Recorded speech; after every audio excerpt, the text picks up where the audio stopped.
Alright, it's recording. What is up, guys? Uh, there is a video that I've wanted to make for a while, and it's explaining your avatar, explaining your leader, and exactly how things work. Alright, first to begin with, you have to be aware that there are two types of skills. Each person that you have in your team has, um, here, as you can see, a logistic skill and administration. Now, administration boosts are on all the time, they are on 24/7. It doesn't matter if they are deployed anywhere or whatever. Like, if you look for these, I believe that all the time, any logistic boosts that they have are applied to your base. So he doesn't have any not logistics boosts, administration, sorry. So all administration are applied. Well, why am I just clicking on those that I know that, okay, let me just scroll up here. I know that Trickster, for example, here. This is an administration boost. So are these. And these are constantly applied. But it's completely different with your logistics skills. As you can see here, for example, this one. This will always be active regardless. Now, the way you would want to choose your leader, uh, it's based on this here. So, when you are stationing your heroes here, if you want your logistics skills to apply, you will have to put your leader into this uh, station here. You have to send them in here, and then you get the logistic bonuses. Now, I do not have too many heroes high enough to replace Prima Donna, because Prima Donna does have good stat increase for siege, and they're all logistics, so I keep her in there. But what you want to do is you want to make sure that your leader is on the wall, and you pick your leader to be one of the five that you see here. Now, my big guy gives me infantry a boost. He's in here, and he'll give me infantry as long as he's in here. Same goes for Demon Slayer with his statistics, and same goes for all of these. Now, so you choose your leader to be one of those five, and it doesn't matter which one. Oh, my battery is running really low. Alright, now, if you then look at here, if you're going into battle and you would like to have these skills right here, as you can see, these percentages beside your troops. So, for example, my infantry attack, and then you got my leader deployed. Now, if I go into battle or my leader is sheltered, if I go into battle, these green stats are applied. These green stats come from my gear, and come from just general statistics from my heroes and such. But without this, without having my leader deployed within the battle or being out of shelter in my base, I do not get these green statistics. Now, I do get the ones on the left hand side here, as you can see, the ones that are not green. Now, if you look here, these are my battle stats. This is my battle gear, and if I was to go on to this weapon here, as you can see, it gives me a total of, let's see, cavalry attack 10%. Now, if I was to remove that, so let's look at my cavalry to begin with. Here you can see my cavalry attack is 112%. Now, I believe if I take this off and I put on my construction main hand and then go back to my statistics, whoops, sorry, wrong one, back to my statistics, it will go down. See, here, it has gone down. I believe it has anyway. So, you would always want to, so that was 107, you put it back on with the hero deployed. Let's double check. It has gone back up. You see that? It has gone from 107 to 112. So whenever you're fighting, you want to make sure to put your hero into your battle, because once you apply your hero, you get the statistics from all of your gear that you're currently wearing. But without having your hero in the battle, in the main battle, you will not be getting any of your stats, as you can see here in your army, as well as the green bonuses here. Now, the other thing is, if you see somebody who has the hero sheltered, as I have right now, any remaining troops within the base do not get those green benefits. They are pretty much naked and will lose to almost anybody. So right now I have a total of 50,000 troops, just waiting in the base, which are right now at risk. And the reason that is because I was gathering. But those troops will not benefit from any of the statistics given. No, zombie good has left. That sucks. But as you can see, I will not benefit from any of the green statistics or anything. And the logistics bonuses will be active on your base if you station your hero here.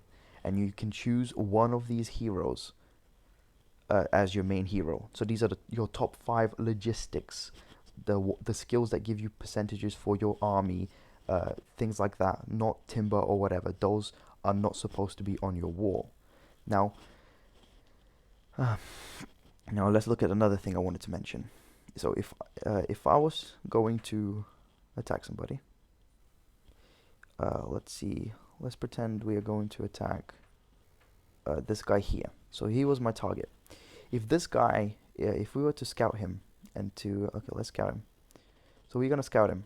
He's not an actual player, so he's quit. But if you look here, you will see the scout report. He, imagine here, it says shelter. His hero's been taken, but imagine it says shelter. And it says leader deployed. The leader is sheltered.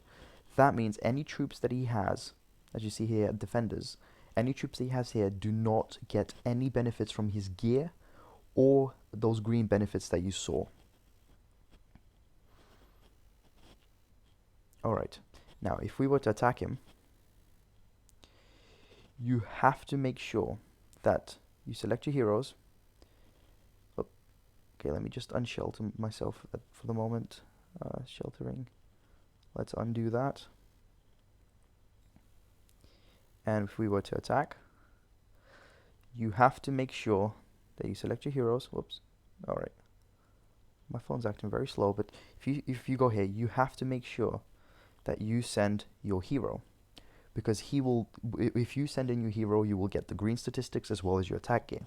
Now, what you send following will benefit the troop type that you send. So if I was to add infantry into this, if infantry was the base thing I was sending, so if I was sending all infantry, I will have to send infantry-based heroes. I don't have enough infantry-based heroes. But for example, this. Oh, sorry. So those will be my infantry-based heroes, but I have to send in my Rose Knight for the cavalry, even if I don't have any cavalry. And on the side here, you will see the boosts that are given if your leader is deployed. The green boosts on the side. Now, if I was sending a mixed attack, of course, then I could just go with my typical, which will give me the most damage in total because they have the highest percentages and they're the highest rarity. However, if I'm not sending any ranged whatsoever, there's no reason to send Tracker into the battle. You might as well send the blue here, despite it being, blue, not purple, because the stats that he has for infantry will apply to the infantry that you are sending.